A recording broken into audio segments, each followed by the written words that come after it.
มาส่งค่ามาส่งพ่อแม่พี่น้องเขากุ๊กคนค่ามาส่งค่า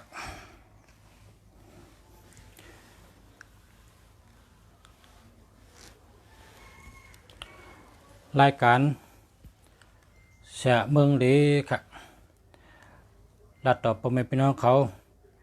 เมื่อไหร่เดี๋ยวลองอ่างติดปักตูอันพ่อแม่พี่น้องถามมา2 ตึกมีอยู่อ่างอันติดโถปักตูเนี่ยมีอยู่ค่ะตึกมีอยู่ตึกเกิดตุเฮาคาดรัดในอ่างอันติดโถปักตูใน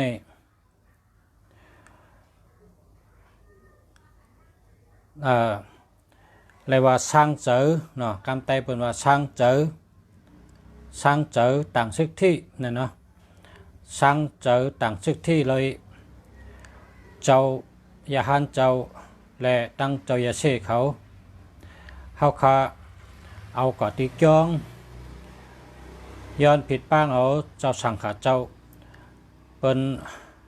พัดกัมภวะเนาะพัดกัมภวะเสือขันมันเจ้า1 ป้าใน900ห้ามเสือตา5 ป้าเสือตา5 ป้าให้ก็มานั่งเฮ็ดแว่งกันเนี่ยแล้วก็เอาอ่างติดปักตูเอาอ่างติดปักตูเนี่ยเอาไว้ในกลางเขาเจ้าห่อวันปริกแล้วก็พัดกัมภวะสุนาตุเมพันติสังโฆพอพัดกัมภวะเจ้าไหว้เสมนจ้างเขาลูกกว่าเจ้าไล่ปังเอาเจ้ายาเช่ในที่เมืองไทยในมีเจ้ายาเช่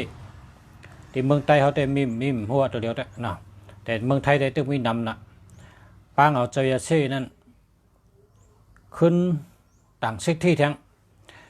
จุกแทงนะเจ้ายาเช่นั้นก็ห่อกระถาเจ้ายาเช่ห่อธรรมจักรห่ออ่อง8 เปิงห่อจีน่าปัญชอนเรียกว่าเจ้ายาเช่ก็ห่อปันนำทวนอันนี้ค่ะเขาค่ะเลยสร้างใจมันเลยต่างสิทธิมันเรียกว่าเฮ็ดกูเมลค่ะเนาะอันจำหนังทุ่งจับมันมีไว้นั่นนะพ่อแม่พี่น้องเขาเอาติดปักตูในลัดนี่ว่าเขาติดไว้สูงนะติดไว้สูงนั่นน่ะลิแล้วก็กระถาอันมิติอ่างติดปักตูในเอาเป่าใส่เมื่อเขาติดนั่นเป่าติดปักตูนั่นเอารอดนะเพราะเขาว่าเขาไม่แค่เป่าก็เขารอดใส่รอดให้3 กัมจังก็ติดนะเพราะเขาหมอลิกก็ติดกับให้นั่นนะพอติดกับให้นั่นก็เอาเมี่ยวเลยใส่ก็ได้ให้มันให้อยู่ให้ติดไว้มังก็เอามือใส่มานแล้วก็ตั้มไว้ติดเข่งพารานะลุงเสียได้เอาตั้มไปติดเข่งพารานะ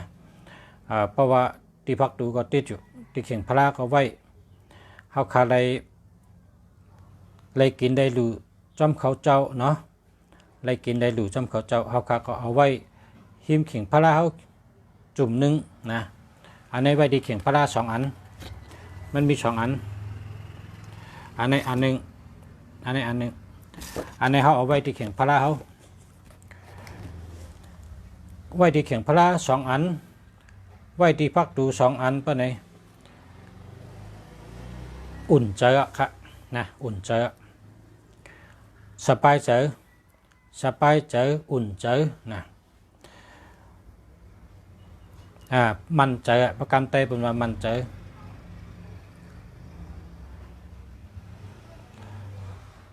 อุ่นใจในได้กำเตก็ว่าอุ่นใจแกนะอุ่นโตอุ่นใจ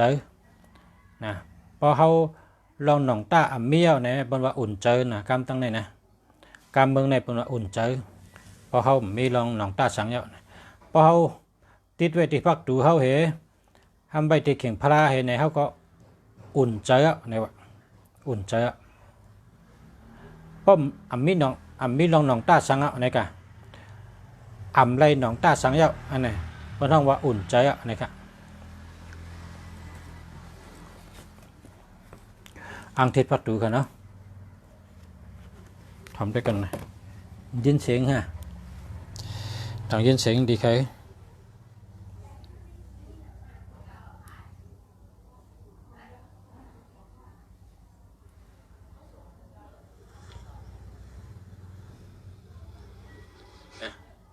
การเมืองในเป็นว่าอุ่นใจยินดีครับอุ่นใจเนาะ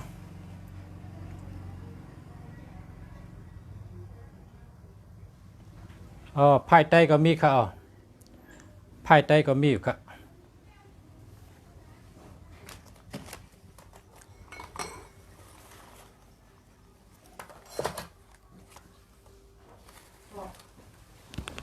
อย่างนี้ก็เอามาขายตัวให้ก็หนูอันไหวปัน150ไทยทอดชดอยู่ไหว150ขาย200นี่นะนอกน้ำไม่กินวันปอกไอ้นะนอกน้ำไม่กินนะนอกน้ำพึ่งก็ได้นะน้ำพึ่งก็ได้อันนั้นก็นอกน้ำไม่กินก็ได้นะ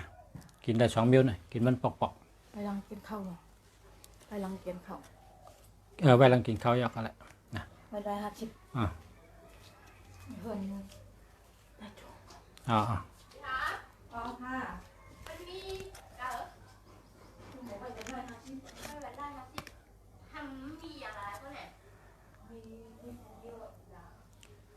อันในภายใต้พอไข่ตัวภายใต้เนี่ยเป็นยังไงครับ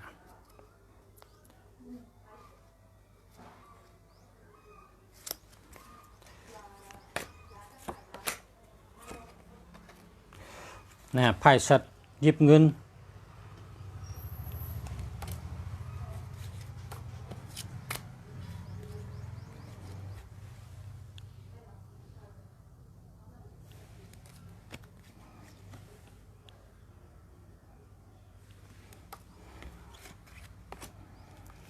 เพราะอะไรบอกในแต่กุศลกรรมดีนั่นแหละ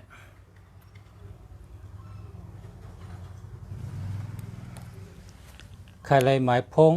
ส่งมากรุงเทพจังไรเข้าส่งกรุงเทพแล้วใครเลยหมายพงก็มีนะครับหมายพงอันดีครับ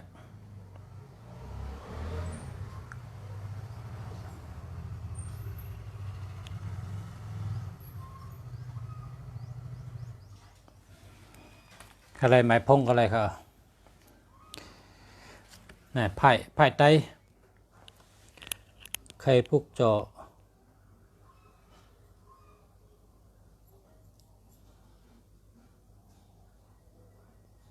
ไพ่ไตในมีอยู่ครับอะไรเดี๋ยวส่งไปชนีปัน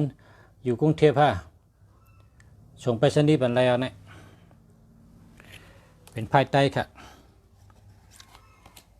อาติกฐานให้เขาจันทร์หังกุ้ย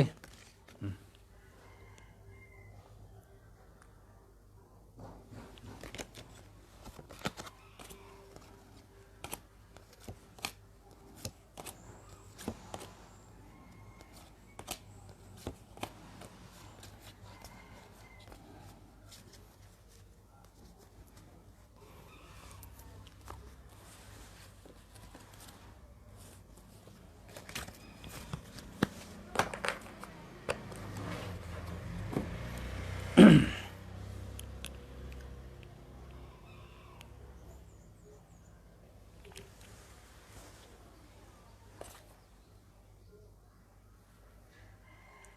งกาหือภายใต้กาคะกาหือนั่นหมายพงอันดีถามมาตั้งหมายพงน่ะถามมาตั้งหมายพง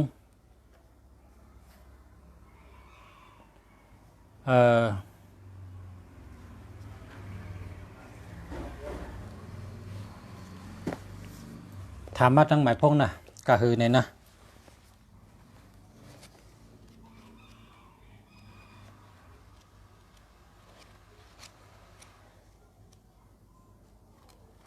เพราะใครนะเพราะใครก็ถามมาตั้งหมายพง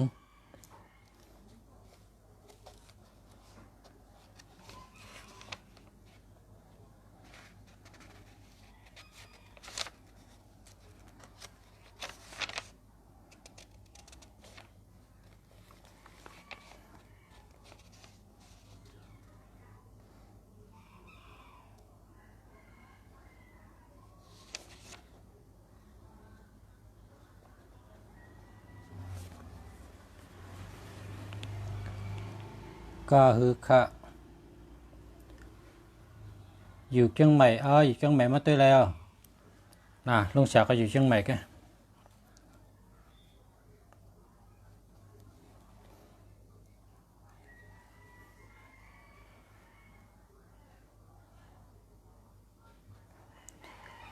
มีพี่น้องผักถามลองเฮิรนนะมีพี่น้องผักถามลองเฮิรนเมื่อในเตห่อในอันผักมาถามนั่นว่าเตเฮ็ดเฮิรนเหม่อเนี่ยนะเตเฮ็ดเฮิรนเหม่อเฮิรนเฮาอยู่ดีเฮาเป็นก้นมักก้นมีเฮิรนอันสู่เจ้าเตเฮ็ดนั่น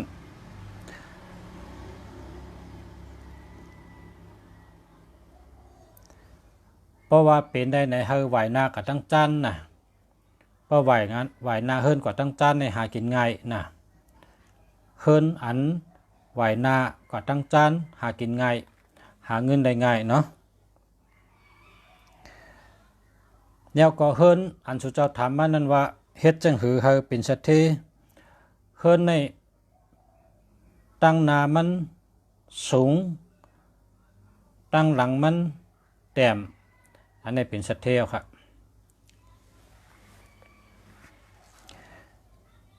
แล้วก็เฮิรนในพักดูเฮาผุยเข้านะพักดูเฮาผุยเข้าทางเฮิรนเนี่ยเฮิรนเฮ็ดเฮิรนเนี่ยทางขี้เฮาแต้มหรือแต้มลงเฮาแต้มเสปืนเฮิรนสองไผเฮาแต้มเสปืนเฮิรนคั่นน่ะเข่งเจ้าพระเฮาหันหน้าออกนะพระเฮาไหวหน้าออกนะ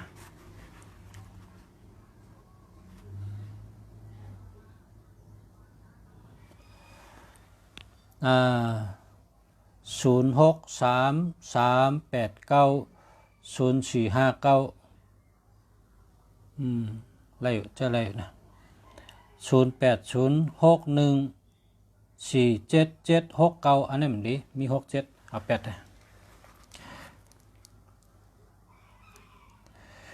แล้วก็เฮ็ดเฮิรนอันว่านั่นลายเฮ็ดเฮิรนนั่นเฮาปื้นเฮิรนเป้งกันดีหลีอย่าเฮามีกุนนะบ่มีกุนบ่มีอันสูงขึ้นเศตีในเปิ้นว่ามีหลอยในปื้นเฮิรนเพราะว่าปื้นเฮิรนมีหลอยแต่กาตะหนึ่งเป็นก้นใกล้หาเงินละตื้นมักมีไรปอไรมีไว้เงินคำก็ปออยู่เฮิรนมีหลอยในเฮิรนแน่เตเสียงกว่าย่อมกว่าเสียงกว่าย่อมกว่าติ๊กๆก้อยเนี่ยว่าปืนเฮิรนเนี่ยแต่ได้เป้งกันนะปืนเฮิรนแต่ได้เป้งกันอย่าเฮามีอันก่อขึ้นเพราะว่าก่อขึ้นในกลางเฮิรนเนี่ยมีอะไรนะมันมีอะไรเอาอีชังก่อขึ้นก็ไม่ได้ ปันก่อให้เมียวปืนเฮิรนในแต่ละเป้งเหมือนจังหน้ากองนั่นน่ะปืนเฮิรนในแต่ละเป้งเหมือนหน้ากองกวนยาวนั่นไตเขาในเพราะว่าหน้ากองในแต่หูเนาะเพราะมีกองกวนยาวเป็นเครื่องหมายไตเขาแล้วก็ตั้งหน้าแต่ละสูงตั้งหลังแต่ละแต้มจังไหนให้เหมือนมิว0627723832อันนี้ดีครับ0991418891อันนี้ดีครับ0633569199อันนี้ดีครับดีบ่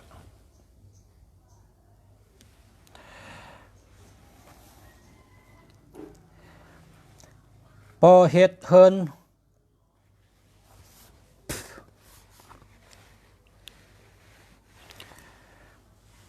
เนี่ยนะพอเขาเป็นก้นมีเนี่ยหรืออะไรเฮ็ดเธอมันแมนมิวมันพอสุเจ้าเฮ็ดเฮิรนแมนมิวมันได้อยู่จังหือก็เป็นก้นมีกูก็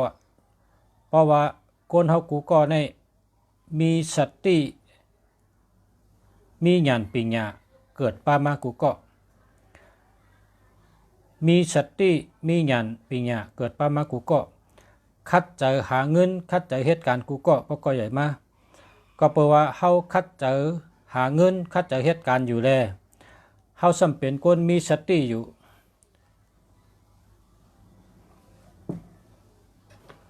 เฮาก็ตื่นเป็นคนมีนั่งเฮอเตเป็นคนมี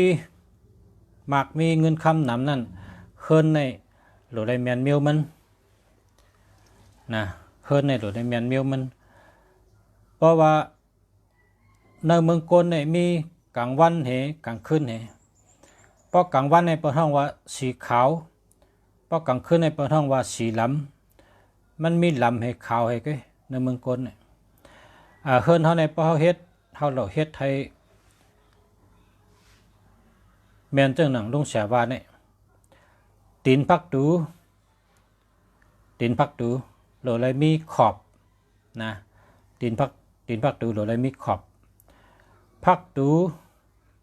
โหลเลยผุยเข้าทางขี้โหลเลยแต้มลงแล้วก็ไหวทั้งครั้งช่องไผ่แต่ละแต้มลงแล้วก็เข่งพลาแต่ละไหวหน้าออกตั้งพักดูอันนี้เป็นปักเปลืองเฮิรนอันแมนจำแล้วก็เนื้อเฮิรนหลังหนึ่งในโหเจอมักมีอยู่ที่ทางขี้เพราะว่าทางขี้นั่นแมนมิวมันก็คนเนื้อเฮิรนนั่นตั้งเฮิรนกูก็เป็นคนมีอะไรกูก็เนื้อทางขี้นั่นที่ทางขี้นั่นแต่ละแต้มลงหรือปืนเฮิรนแล้วก็แต่ละไหวทั้งครั้งพอเฮิรนเฮาไหวกับทั้งจานพระตูหลวงเฮาไหวกับทั้งจานทางขี้หรือได้ไหวทั้งตกทั้งออกจังไหนเป็นห้องเนี่ยเป็นห้องว่าไหวครั้งนะไหวครั้งทางขี้แต้มลงสองไผ่แต้มลงตีนพักตูตั้งหน้าตั้งหลังแต่ละมีเหิกพักตูนะเหมือนก้นเนี่ยมีเขียวพอมีเขียวในเกี่ยวอาหารเกี่ยวตั้งกินอื่นลงก่อนในคอก็แปลว่าเขียวในเป็นอันลำลองกินอาหารไรเกี่ยวไรอ่อนเอาลงในคอพอลงก่อนในคอเย้าลงก็อยู่ในถงเข้าลงก็อยู่ในถงเย้าก็กอดจำลำไส้พอกะฮอดลำไส้มีไว้คู่กลเป็นอันปิกไว้ตั้งหลังก็เพราะฉะนั้นแหละพอตัวก้นเนี่ยก็พักดูก็เหมือนจังชอบก้นเนี่ยเฮิงเหยียดเข้าไรอย่าเฮิงออกขึ้นก้นเนี่ยพอกินให้หักเป็ดแต่กินสังก็มันเป็นเอ็นเป็นแห้งไรก็เพราะว่าทุ่งจำก้นเนี่ยพอกินเอา หรือไรขี้ป้อกินเยอะหรือไรขี้จังไหนกะจังไกแมนมิวมันเยาก็เฮินก้นนั่นก็ป้อเงินเขานะแต่ไรเข้ามาก็มาลงที่ถังขี้ลงในสองไผ่เยาก็เก็บจู้ไว้หอมไว้อันหรือมันจังไหนจังไกแมนมิวมันพอเมพี่น้องเขาเฮ็ดเฮินอย่าไปเอาข้อความอันเปิ้นว่ากำนำเปิ้นเฮ็ดนั้นตั้งวันตั้งนากำนำเปิ้นเฮ็ดจังนั้นเนี่ยอย่าไปเอาข้อกำอันนี้พอเฮาเอาข้อกำอันนี้มาลัดต่อกันนี่เมื่อเลยล่ะเฮาได้เป็นสัตว์เทเมื่อเลยล่ะเฮาได้เป็นปอเล่งเปิ้นเมื่อเลยล่ะเฮาได้เป็นก้นขึ้นอย่ามาสูงพอเฮาได้เอาจอมหนังอันเปิ้นว่าเขากำนำเฮ็ดนั้นว่านั้นอย่าไปยึงเปิ้นเพราะสู่เจ้าเคยเป็นก้นมีเหมือนหนังเมืองไทยเพราะสู่เจ้าเคยเป็นสัตว์เทเหมือนหนังเมืองไทยเฮิรนสู่เจ้าเมคาแลเมเฮิรนผาเฮิรนมันแหละเฮิรนสองจันเติงไหวโวกายตั้งเหนือมือนอนเฮิรนจังไหนนี่มันเป็นสัตว์เทไรก็เปิดว่าตั้งเติมันปังเปลือตั้งเติมันปังเปลือตั้งเติมันปังเปลือเพราะว่าเฮิรนอันเตเป็นก้นหมักก้นมีในเฮิรนในจันเตอจันที่หนึ่งลำลองเลยเปิ้นพอเฮาเฮ็ดเฮิรนจันเตอหรือเฮ็ดแคมโดยปันอีกหนึ่งครับ0894911068อันนี้มันดีเอา8ให้นะหามาครับยาวก็พักดูในเฮ็ดเทิร์นนี่นะพักดูลงผุยเข้าเฮามีตีนพักดูตั้งหลังเฮามีตีนพักดูเวอร์ในจ่องดีค่ะ0990310892อันนี้มันดีค่ะเอา8ให้นะหามาค่ะพอเฮาค่ะเขาเฮ็ดเทิร์นเฮิงเป็นคนมีในเฮ็ดจันหนึ่งแคมจันที่หนึ่งในเฮ็ดแคมยาก็เฮาก็นอนจันหนึ่งลุมลาจันหนึ่งแคมเฮาก็นอนจันหนึ่งนั่นน่ะพอเฮานอนจันที่หนึ่งในเฮาได้เป็นคนมีอำนาจมีบารมีเต็มทนเฮาก็ลัดต่อเปิ้นก็ยุ่มเปิ้นก็ยุ่มย้ำชบย้ำกามกะลัดต่อลูกล่างก็ถ่อมความลัดต่อ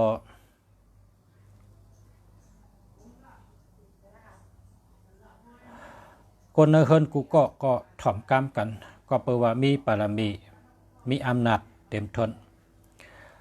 เฮิรนหลังหนึ่งมันเหมือนต้นไม้ต้นหนึ่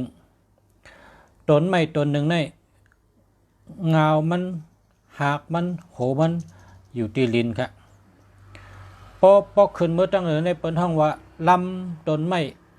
กิ่งต้นไม้เวอต้นไม้พอเผาขึ้นเมื่ออยู่ที่กิ่งที่เวอมันในตีเงาซ้ำเผาที่เปิ้ลล่ะพอหยันสูมาก็มาตีเงาเปิ้นก็มาปอมเงาล่มไหลพอหมดมาโปกมากินบงมากินก็กินตีเงาก็มันกึมก็เพราะฉะนั้นแหละต้นไม้ในเงามันผุ่นมันหลีหักมันหลีจ่องไกวเวอมันกิ่งมันการมันดีเขา พอเฮาลัดว่าเฮิรนหลังหนึ่งนี่ก็ปอจันที่หนึ่งเฮ็ดแม่นเมียวมันนอนแม่นเมียวมันจันสองจันชันจันสองจันสามจันสี่นั่นก็เลยหลีจอมกันหมดค่ะพอจันหนึ่งอ่ำหลีจันตั้งเดิมมันรีมได้เหรอมันเป็นความไรก็เพราะฉะนั้นได้ชูเจ้าหลกเข้าใจสภาวะให้เข้าใจสภาวะพอเฮาเตกะหาเฮ็ดดีเฮิรนพอเฮาเตกะเตวันเมืองเมือนะเฮาหลกหาตีหลินนาเฮิรนตั้งหลังเฮิรนให้มันมีปักเปิงอันดีเปิ้นว่าตั้งหลังอิงขาวตั้งหลังในอิงลอยตั้งนามีแม่น้ำตั้งนามีน้ำตกตั้งหลังมีลอยหลวงจังไหนในเผยอยู่ก็เป็นสัตเทลุงชาติหันในแพทย์ปุกในเมืองไทยในมีน้ำตกน้ำแกะเพราะเผยเคยเป็นสัตเทเจออันอยู่ในเมืองไทยเฮาเฮ็ดเฮิรนไหวหน้ากาจูน้ำตกนะพอเปิดพัดดูมาให้หันน้ำตกไหลเข้ามาในเฮิรนเท่านั้นอันนั้นเป็นเฮิรนสัตเทไหลกูเฮิรนอันนั้นเป็นสภาวะนะเป็นสภาวะน้ำตกก็ไหลป้องเป็นน้ำตกไหลกุฏิพอเฮาผุยพักดูก็เฮาน้ำตกนั้นหันกำเดียวมันจึงน้ำตกไหลเข้าเฮิรนอันนี้เป็นสัตเทไหลติ๊กๆเจออันอยู่เกียงตองก็เอาตีเฮิรนไว้เฮาตัดเกียงตองได้ไหลเข้าเฮิรนเฮาตัดนี่พอมีตั้งหน้าเฮิรนเฮาติเป็นสัตเทนะพอมีตั้งหลังเฮิรนเนี่ยเฮาติผ่านติ๊กๆพอมีตั้งหลังเฮิรนพอมีตั้งหน้าเฮิรนนั่นเป็นสัตเทติ๊กๆค่ะนำในใดเข้าเฮิรนขนาดเนาะพอมีพี่น้องเขาทำหมายพงมันนำแกะมันจะมีคนย้อนมาเฮลัดปันลองเฮิรนข้าเขาได้ตุ้ยปันหมายพงสู่เจ้าพองตุ้ยปันอินค่าจ่องดีค่ะ08061476อันนี้มันดีเอาแปดเลยแล้วก็รถเครื่อง88361ดีค่ะแล้วก็นี่ว่าหือหน่อยปอสาเฮาขาดด้วยปันอินค่ะนี่เนาะ0623964512อันนี้มันไปดีค่ะหาเมินนะ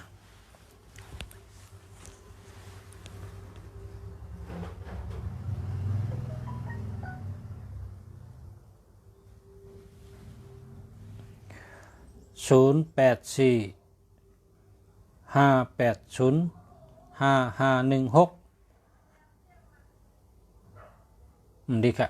อันนี้มันดีหาเมินค่ะ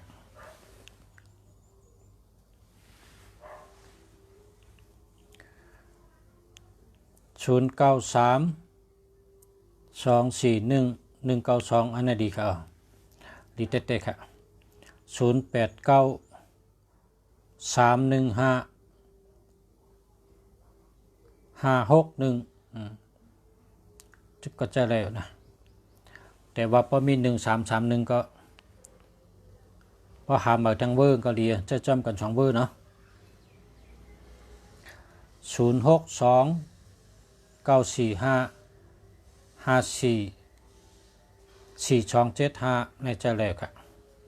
ใกล้กลางมี72พอมี72ในมันเงินมันมีเงินก็หาทางเวอร์นะจะจำกันใครเต้นจูครับอะไรอ่ะเต้นจูเต้นจูได้อะไรอ่ะเต้นจูใน1ต้น300ค่ะนะแล้วก็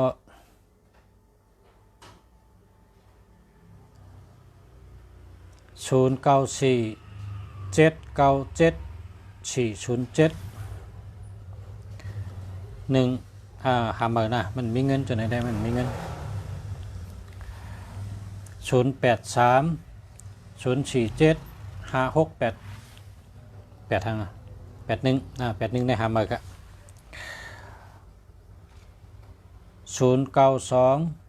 092475 4786398อันไหนดีครับ099309028181หาเมอครับหาเมอครับ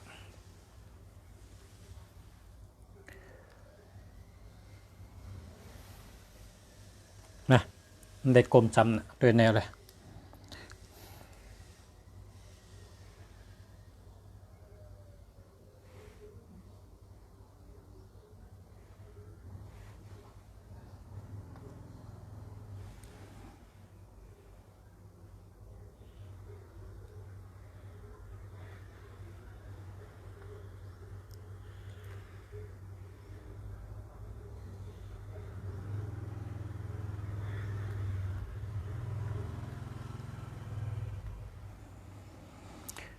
094998 626ค่าอันไหนดีครับ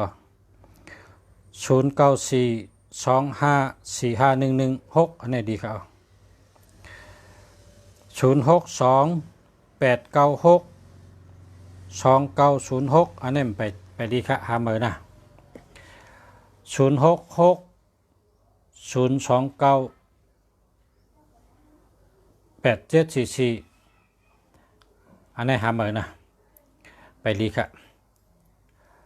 0838322587อันนี้ดีครับ0966060418อันนี้หาเมอครับรถยนต์146ดีครับ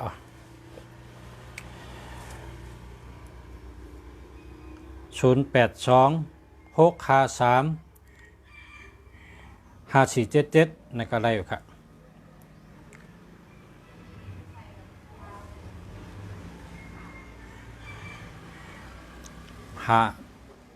หาโตมหัน หาโตมหัน0874843336ในก็ไรครับ0619939716อันนี้มันดีหามาครับ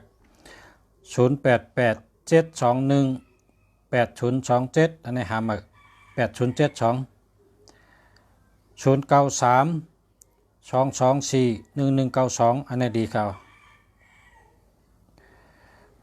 0619579399อันนี้ก็ดีครับ0984877894อันนี้ดีครับดีเต็กๆครับ0811675356อันนี้มันดี76ได้เปิ่นใจหาเมอนะ09475641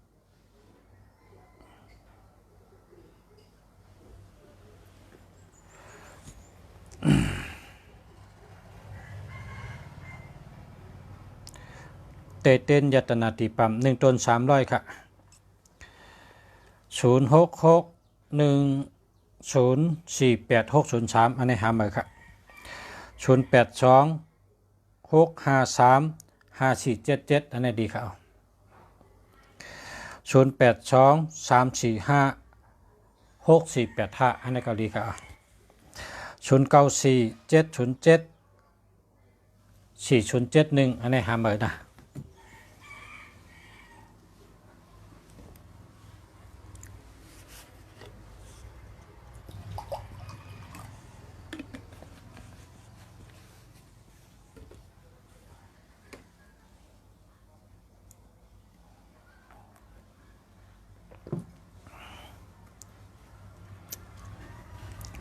0946436334รีวค่ะ0990235538อันนี้หาเมอนะ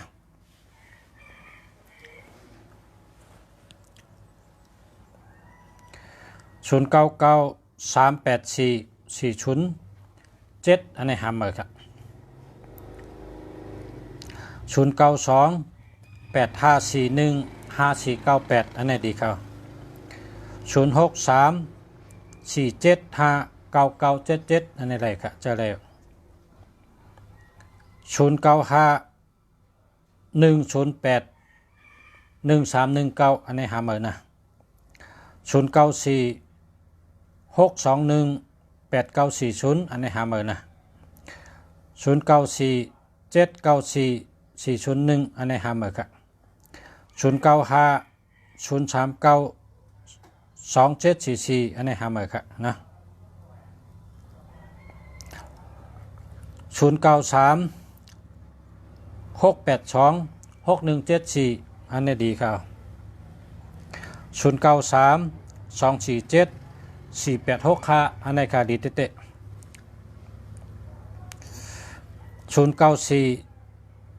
974 4071อันนี้หาเหมือนครับ094 621 894อันนี้มี21หาเหมือนเนาะ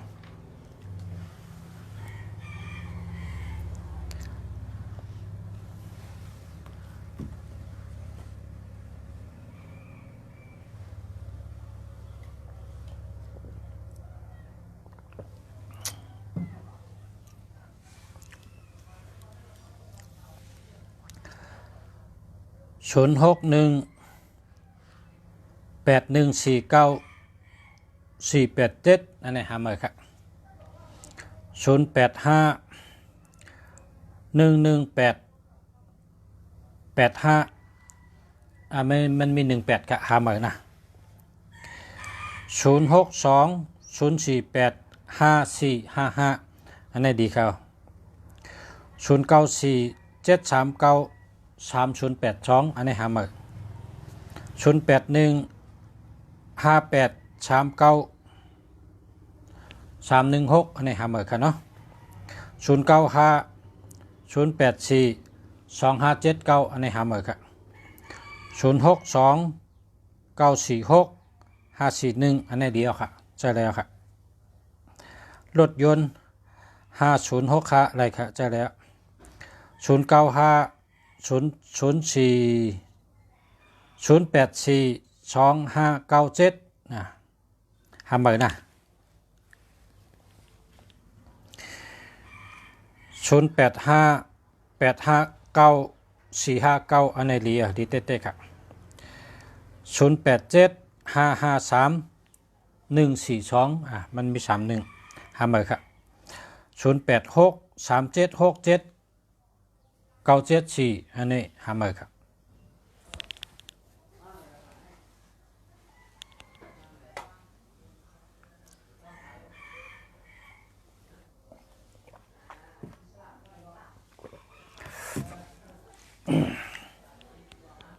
รถยนต์146ดีค่ะ094 797 4071อันนี้หาเหมือนนะหาเหมือนครับ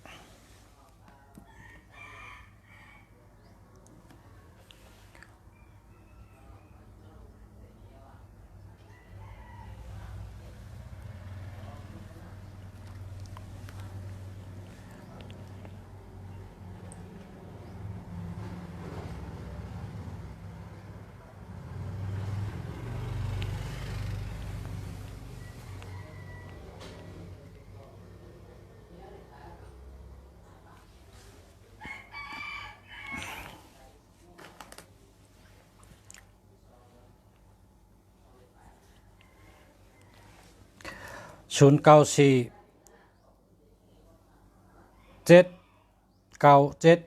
4071อันนี้อ่านหลายคำดีครับหาเหมือนนะ095 4080 639 0นำหนักหาเหมือนกันเนาะรถเครื่อง82611ดีครับ088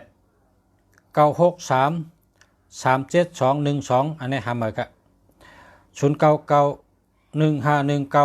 701อันนี้หาเหมือนกันเนาะ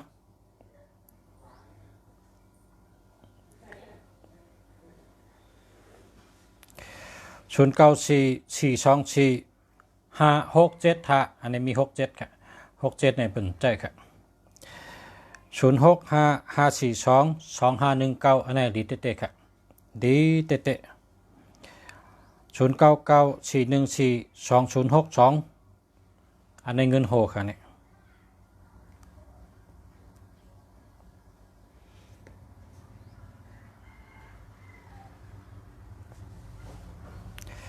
0633680858อันในมี08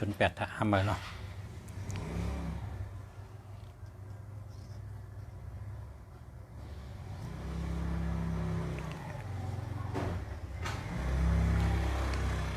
0619324990เจออะไรอยู่นะเพราะว่า90ใน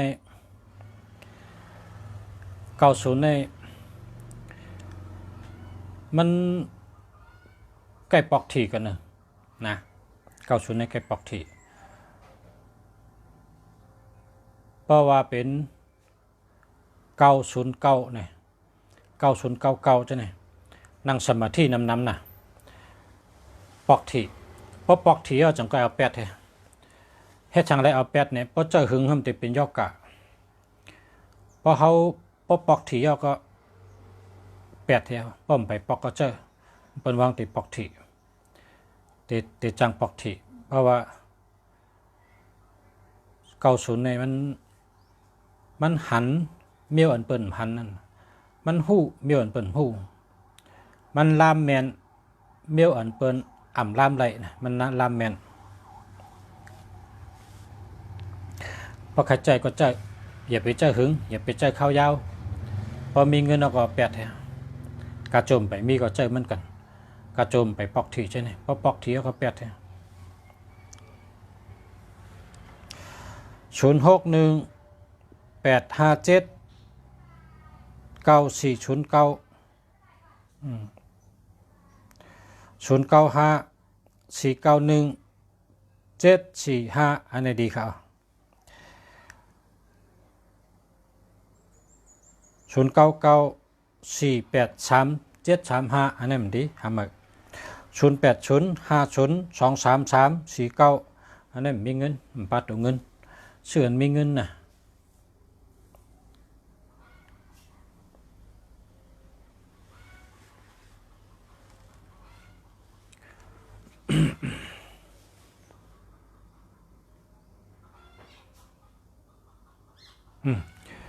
แคมเดบอยู่เนาะมีจมมองอะไรเนี่ยจมมาค่ะขอบใจกูก้นค่ะขอบใจกูก็ค่ะที่มาต้องถามที่มาที่มาปันแห้งค่ะขอบใจค่ะ0993861633โอ้ลีเต้ค่ะ0942974216นะมี12อันนี้หามา0945688270อันนี้ก็หามาค่ะขอบใจค่ะขอบใจกูก้นค่ะพบกันแทงข้าวยำหนาค่ะเนาะมาสงค่ะ